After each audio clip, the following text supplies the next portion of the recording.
Actor Idris Elba was one of the first faces of Hollywood to go public about catching COVID-19 back in April. And the 47-year-old and his wife has since made a full recovery. But now Idris is getting honest again, and this time about the unseen side of the virus. I'm so happy he's talking about this because he says that the mental health impacts of COVID were traumatic for both him and his wife. He also says he's better now and thankful to be alive. So thank God we got our expert here, Dr. Kohli, joining us live.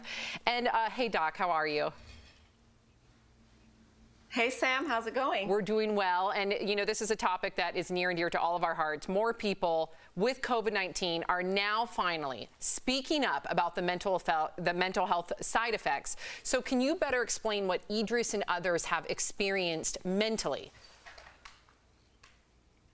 You know, Sam, I'm really glad that we're talking about this topic because this is actually a condition called post-viral depressive syndrome. And it's definitely not all in your head, as some people might say. It's actually a real condition. So we first learned about post-viral depressive syndrome really after the Spanish flu in 1918, where a number of people actually had profound depression and profound fatigue after seemingly recovering from the virus without any complications. And it really wasn't until many decades later, until the 1950s, that we realized that they could actually have probably had permanent damage to the dopamine cells in the brain and the central nervous system. So it's actually a real problem. And we're thinking that this might be actually what's occurring with COVID-19 patients, where it's possible that there's some direct inflammation of the brain and central nervous system that's causing some of these lasting effects. Now, normally there is something called the blood-brain barrier, which is essentially a barrier that prevents viruses from getting into our brain and central nervous system.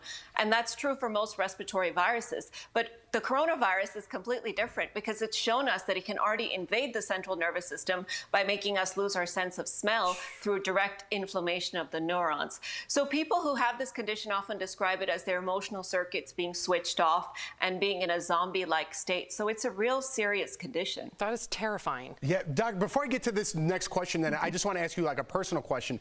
Do you think any of this is combined, like you said, with the virus that affects your system? But just with the overall people not working, our lockdown, just everything in general, does that affect the mental health and well-beings of everyone around the world at this point? Absolutely, Jeff. And you make a great point because we're talking mainly about the people who get infected by the virus.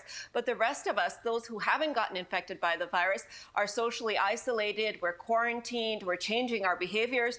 And not only has this led to many chronic health problems, so social isolation has been studied, and it actually leads to chronic health problems like heart disease, cancer, and obesity. But it can also increase your risk of mortality by 29% if you're socially isolated, because you're more likely to use substances, you're less likely to be active, you're less likely to, have a lot of those happy hormones being triggered in the brain because you're not indulging in the activities that do that. So that is a real problem as well. And I worry not just about the ones that have the virus, but also about the rest of us in the society that are having to socially isolate for extended periods. Vital conversation. Yes. Thank you so much, Dr. Kohli, for bringing that up. Hopefully we can dive more into it another time because I think that there's a lot more questions that need to be answered. You'll be back tomorrow. So if you, DBL Nation, have a question about coronavirus you want answered by Dr. Kohli, write us on social media. You can also email info@dailyblastlive.com.